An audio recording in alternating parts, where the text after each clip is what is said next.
chasing your dreams. DJ B turn the place, everything. Marriage and relationships are not about rings. Trying to raise a family is so insane.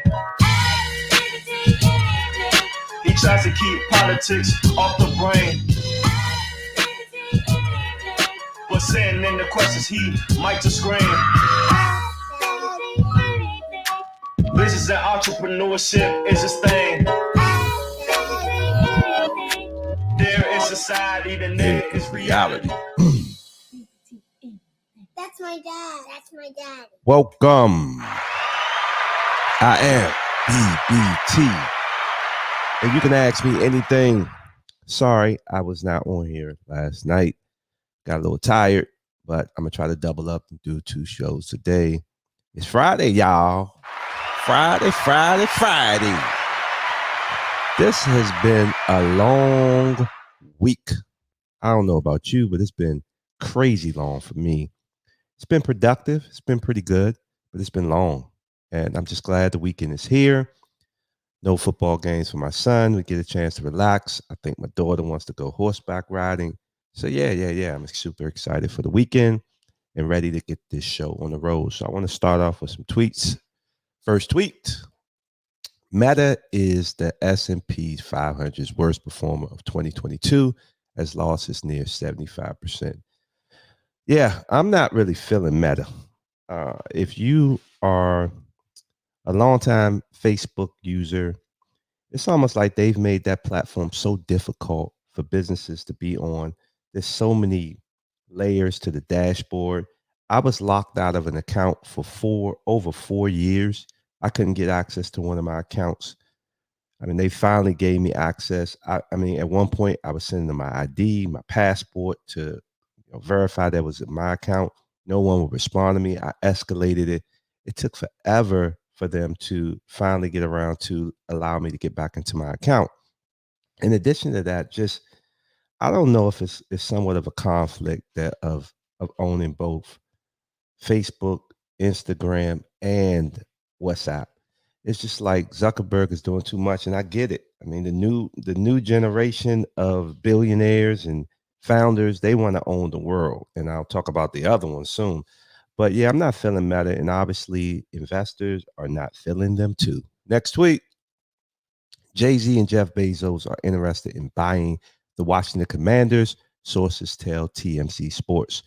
So yeah, here's another one. Jeff Bezos, this man owns Washington Post, Whole Foods, Amazon. He's doing rocket ships. I mean, the man wants to own the world. I would love to know how this all came about. Now, I'm a big Jay-Z fan, and I'm not going to say anything negative about Jay-Z. I definitely think if anyone's going to own the NFL team, it would be him. Do I like that he's potentially partnering up, or I guess at least allegedly reported that he's partnering up with Jeff Bezos?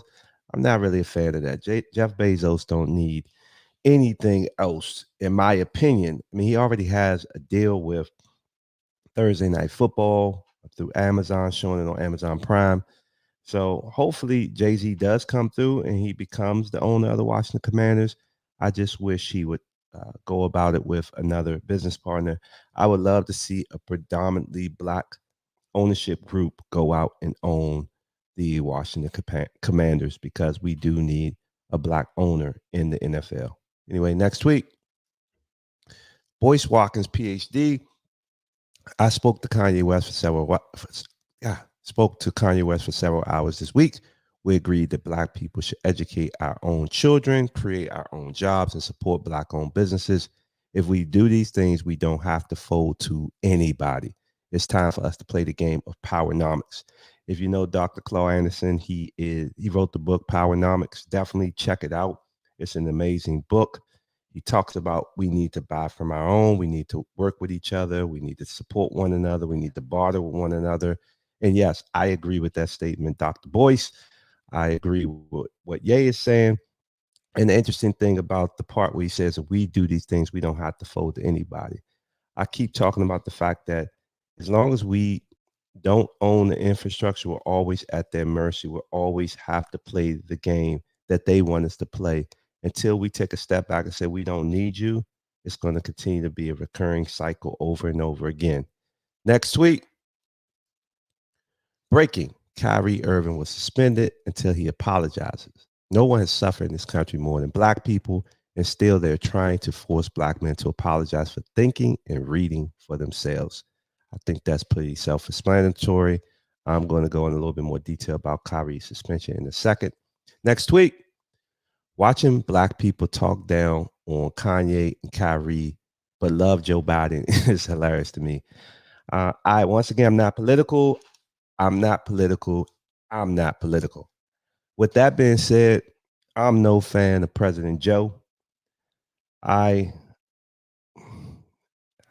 gonna say one thing.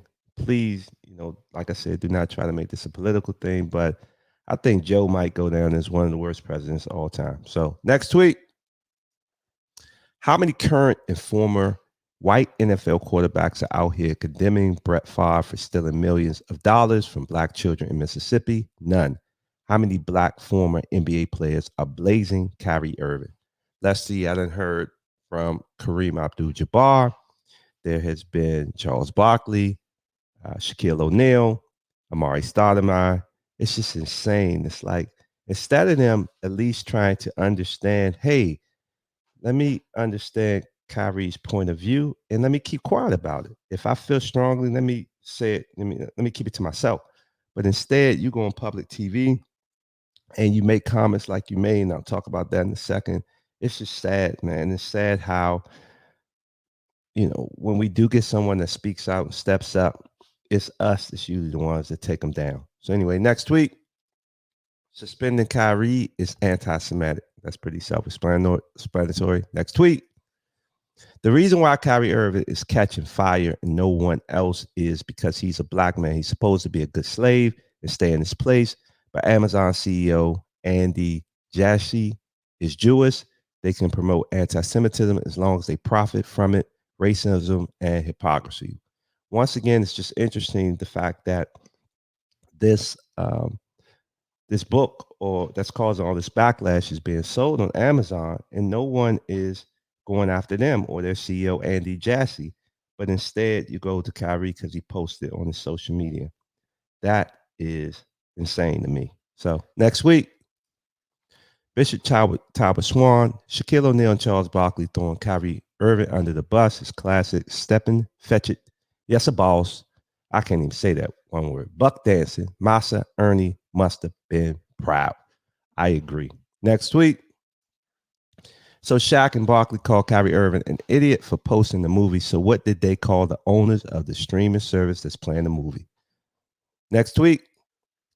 Black Americans are 45% of the NBA's viewers and 70% of its talent, but the NBA does not respect us. If the NBA wishes to propagate anti-black racism, we need to respond by withdrawing our dollars and support.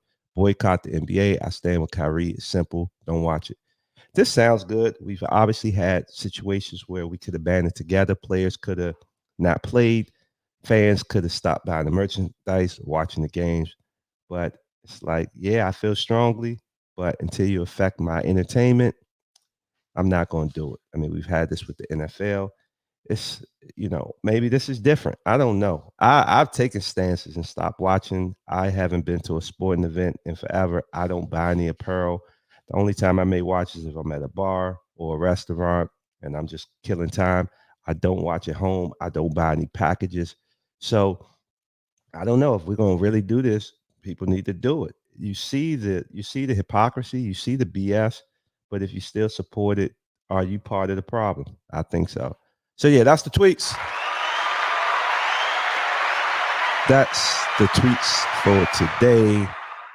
Yes, and just to add, Ye is back on Twitter. Yes. Ye is back on Twitter, and he is definitely exposing a lot of the details from text messages and messages he's talked to individuals about. It's just interesting. He had posted a message on yesterday about a trainer that was part of the individuals that had him committed a few years back, and just showing the messages. And it's like we look up to these entertainers, celebrities, athletes, and we think that they have all this power because they tell us all this money that they make. But then when you dig a little deeper, there's always someone above them kind of controlling them. And that just goes with the narrative that I've been said for a long time. What do we own? I mean, you could be, I think I wanted to do a show one time, I never did it. You could be rich and be a slave at the same time. And I think we're seeing that with a lot of our athletes. These guys have no power. They don't have no power. It's like once you sign on that dotted line, you get drafted or whatever the case may be. It's almost like they own you, and not just while you're playing, but once you're done, it's almost like you can't say nothing. Once you sign to be that draft pick, pay for that team, we control you for the rest of your life. So I think that parents, you got to be mindful. I get it. We all want the bag, but at the end of the day, I think more importantly than the money is the freedom. And sometimes once you sign that deal, and I'm not calling them the devil, but I'm gonna say it for the purposes of proving the point. Once you sign that deal with the devil, you fucked. So yeah, so let me just share this really quick. So yeah, Nets suspend Kyrie Irving definitely after anti-Semitic movie post. Irving posted a link to an anti-Semitic movie last week, but had not apologized to hours after the Nets suspended him for a minimum of 5 games. So you can read the story. This is on the New York Times. It's all over the internet. I think that it's just interesting to me that the man donated, apologized, they still suspending him. And I was telling somebody at the bar last night that I think that there's a possibility that he may not play again. They've been wanting Kyrie out for a while, and they just needed the right angle. They needed the right support.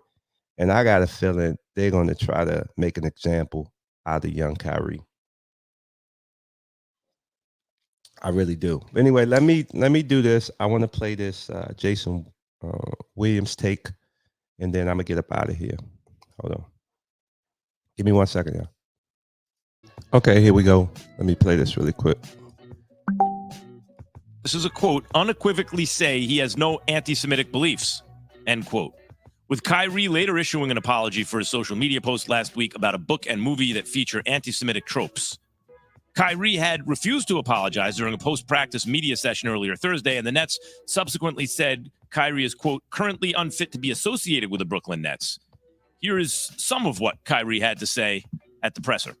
I'll take my responsibility for posting that. Some things that were questionable in there, untrue. Like I said, and the first time you guys asked me when I was sitting on that stage, I don't believe everything that everybody posts. It's a documentary. So I'll take my responsibility. So that was at practice, not the presser. On an Instagram post late last night, Kyrie wrote part of what Kyrie wrote, quote, to all Jewish families and communities that are hurt and affected from my post, I am deeply sorry to have caused you pain, and I apologize. Now, I'm Jewish, and to me, unless you want to do a deep dive into the subtleties of his own personal beliefs, including religious and sociological and political feelings, at a certain point, you turn the page. To me, when the issue with Kyrie that we're really talking about here is Kyrie. Whatever other point you want to make, if a documentary, some kind of, it's not something that at it, at least in conversations that he's had, also feels like, well, I can't hear you. This is Kyrie to find that. That's right. But first you move on. Acting in different ways because he feels like he's being attacked by it, right? Something that you don't like. This can go on forever. Well, I wanted to get to the Jay Williams part. Like fair use. Acting in different ways because he feels like he's being attacked by it, right? And just looking at it from the outside looking in. But I just want to read the next line of his statement. He said, I initially reacted out of emotion of being unjustly labeled anti-Semitic instead of focusing on the healing process of my Jewish brothers and sisters that were hurt from the hateful remarks made in the documentary. Yeah, I'm good with that. That's what I said from the beginning, right? Like, I don't see Kyrie Irving as anti-Semitic. I see him exploring what is Black heritage in a completely other thought, right? There is a feeling, and I'm not saying it warrants like promoting that kind of stuff, but there is a feeling within the Black community that for a very, very long time, there have been a lot of stereotypes and depictions of Black people that have been rewarded and applauded in our society, that have gotten reposted, have gotten talked about, that people didn't need to provide that context. I'm not saying it warrants Kyrie to not give context from the beginning, which he should have, and properly articulated himself. But there is a history of that happening where it hasn't caused the same uproar from a lot of people. And I think it has a lot of people still disturbed in that manner. Well, you mean like movies and? Yeah, it means like movies, music. Yeah. So Jay nailed it, in my opinion. I think that Kyrie is being forced to do the things that he's doing. I think that he does feel strongly. Obviously, he doesn't know everything. So when you start to do your research right, you start to get emotional, you start to learn some things, and it upsets you. And then you feel like you want to just share and teach. And that's not to say that you hate anyone or you're against anyone. You're just sharing information. And it's like, wow, like you're going to crucify me, but yet you guys have exploited our people and benefited profit wise for the longest time. Now, all of a sudden, I make one comment because I've done some due diligence. I'm learning something new, and you want to put me on a stake and crucify me. It's just sad. And it's sad and it's crazy the game that they play because they're spinning it. And they're just like, oh, okay, Kyrie's this bad person. Everybody's jumping on him, jumping on him, jumping on him. It's like, wow, where was all this energy for the opposite side when you were allowing us to destroy us? Like, it's sad. And I just hope that more and more people continue to speak out. I don't like that Kyrie is backpedaling, but I understand it. So I don't have any issues with Kyrie. I can only imagine the position that he's in. But it's like, damn, man, we can't even start to learn and speak up and try to share information without now we're the worst person in the world. So that's all I got for the day. Continue to do your own research, share your thoughts, and hopefully this is the start of some type of change because it's crazy how things are. And I'm just hoping things get better. I'm out.